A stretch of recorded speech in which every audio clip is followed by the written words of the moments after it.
Welcome back to Rain Reads. Thank you for listening. Thank you for watching. Please like and subscribe and leave a comment to say hi, or if you have any questions or suggestions. Today I'm a little bit nervous and excited. My favorite YouTube channel may have watched my videos, so that's a bit exciting. Today we're reading part 6 of The Little Prince, starting from chapter 25. I think we don't have that much longer to go, I hope. So if you have any suggestions for the next book, please comment them below. And let's begin. 25. Beside the well, there was a ruin, an old stone wall. When I came back from work the next evening, I caught sight of my little prince from a distance. He was sitting on top of the wall, legs dangling, and I heard him talking. "Don't you remember?" he was saying. "This isn't exactly the place." Another voice must have answered him then, for he replied, "Oh yes, it's the right day, but this isn't the place." I continued walking toward the wall.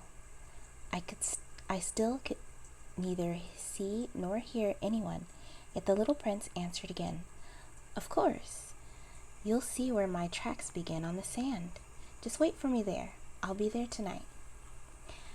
I was 20 yards from the wall and still saw no one. Then the little prince said, after a silence, "Your poison is good?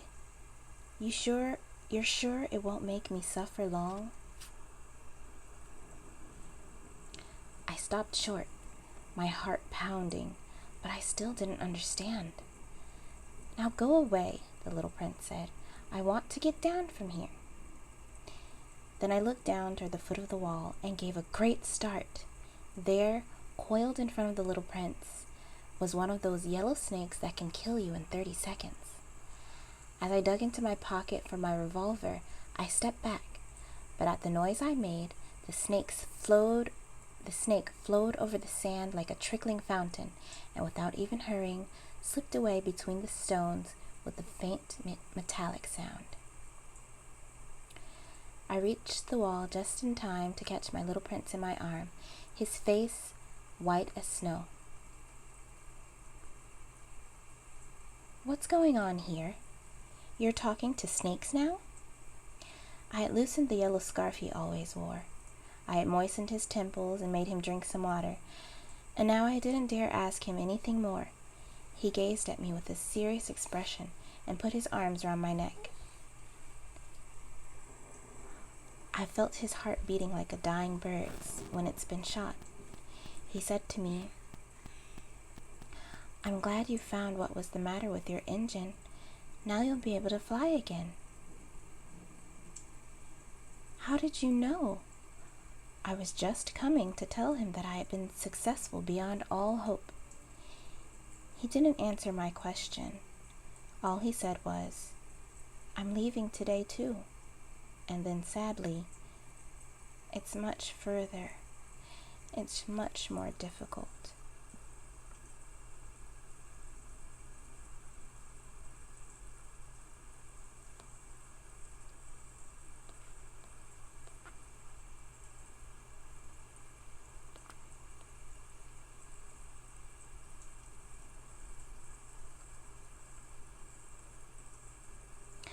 I realized that something extraordinary was happening.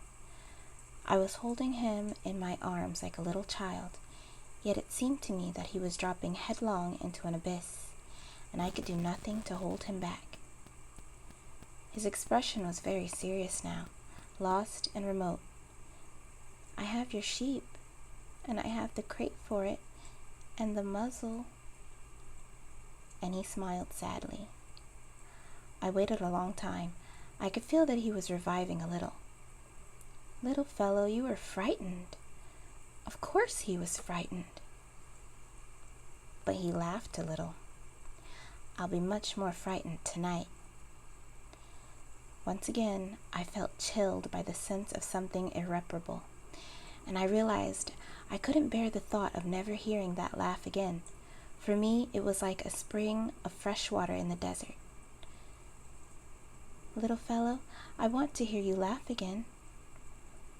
But he said to me, "Tonight it'll be a year. My star will be just above the place where I fell last year." "Little fellow, it's a bad dream, isn't it? All this conversation with the snake and the meeting place and the star." But he didn't answer my question. All he said was, "The important thing is what can't be seen." Of course.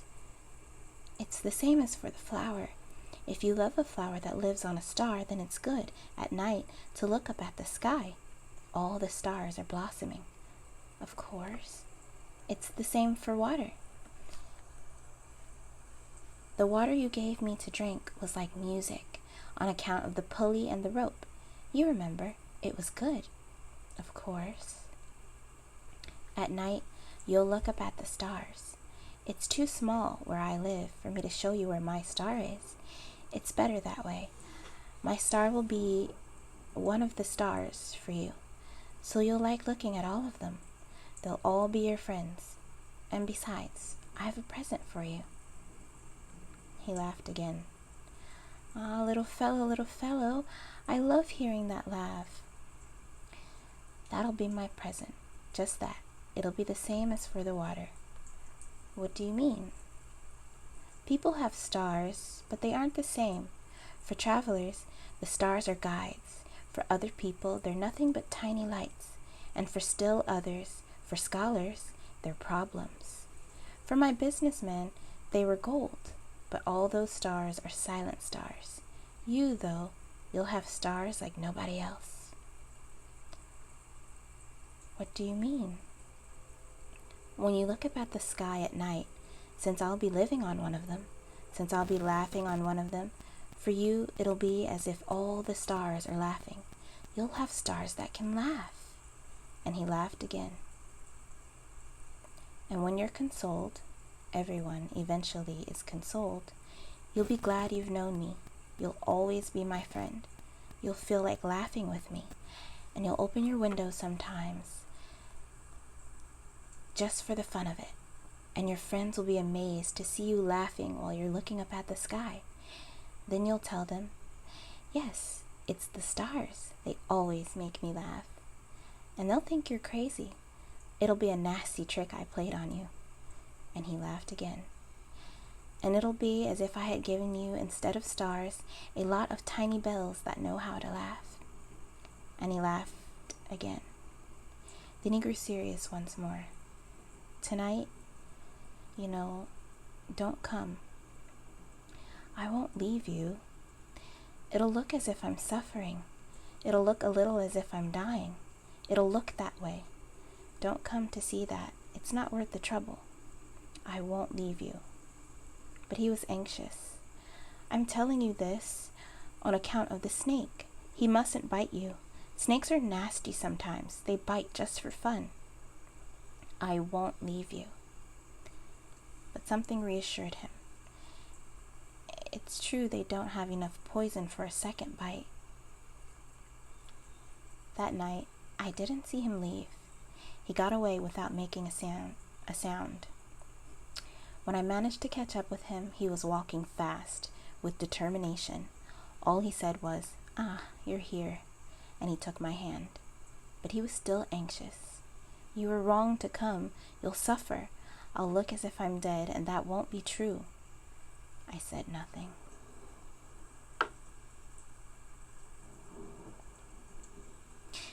"You understand? It's too far. I can't take this body with me. It's too heavy." I said nothing. "But it'll be like an old abandoned shell. There's nothing sad about an old shell." I said nothing. He was a little disheartened now, but he made one more effort. "It'll be nice, I'll be looking at the stars too. All the stars will be wells with a rusty pulley. All the stars will pour out water for me to drink. I said nothing.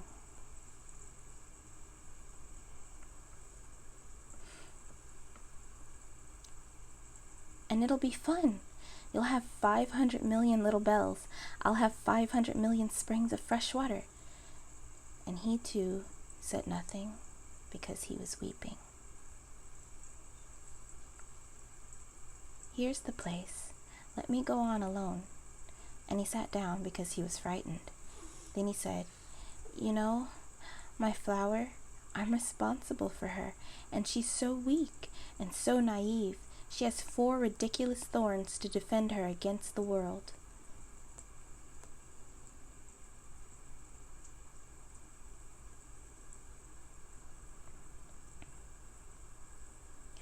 I sat down too, because I was unable to stand any longer. He said, "There, that's all." He hesitated a little longer, then he stood up. He took a step. I couldn't move. There was nothing but a yellow flash close to his ankle. He remained motionless for an instant. He didn't cry out. He fell gently, the way a tree falls. There wasn't even a sound because of the sand.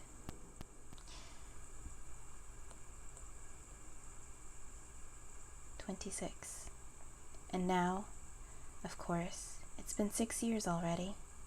I've never told this story before. The friends who saw me again were very glad to see me alive. I was sad, but I told them, it's fatigue. Now I'm somewhat consoled, that is, not entirely, but I know he did get back to his planet because at daybreak I didn't find his body. It wasn't such a heavy body, and at night I love listening to the stars. It's like 500 million little bells.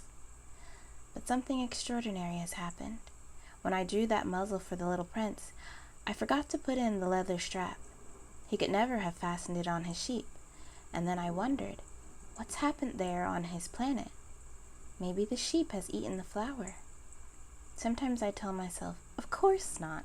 The little prince puts his flower under glass, and he keeps close watch over his sheep. Then I'm happy, and all the stars laugh sweetly.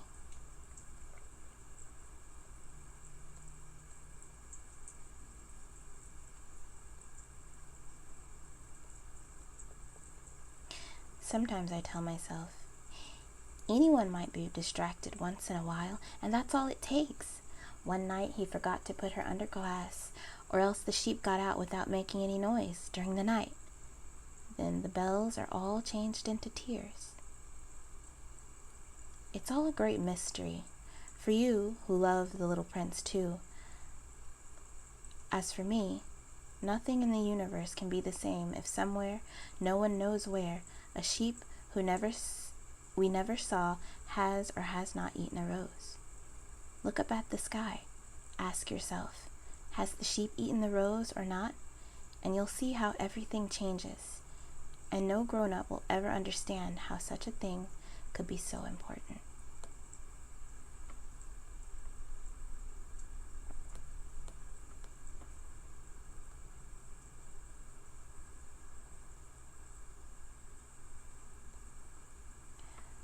For me, this is the loveliest and the saddest landscape in the world. It's the same landscape as the one on the preceding page, but I've drawn it one more time in order to be sure you see it clearly. It's here that the little prince appeared on earth, then disappeared. Look at this landscape carefully to be sure of recognizing it if you should travel to Africa someday in the desert. And if you happen to pass by here, I beg you not to hurry past. Wait a little, just under the star.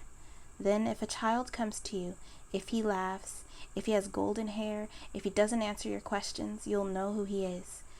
If this should happen, be kind. Don't let me go on being so sad. Send word immediately that he's come back.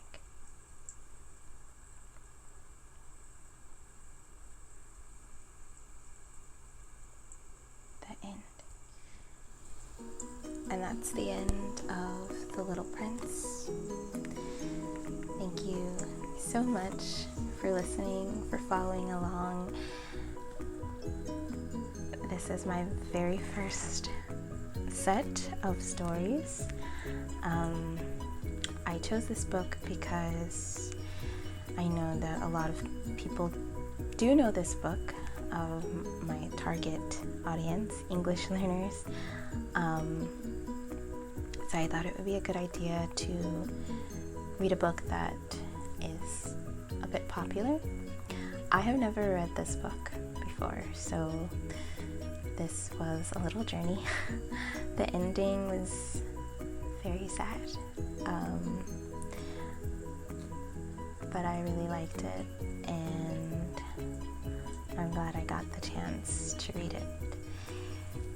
And I'm very glad that people enjoyed my reading. I hope to keep this up, so I will have to find out what will be my next book for my next video, but I will definitely continue to post videos. And thank you so much for supporting me and for watching my videos. I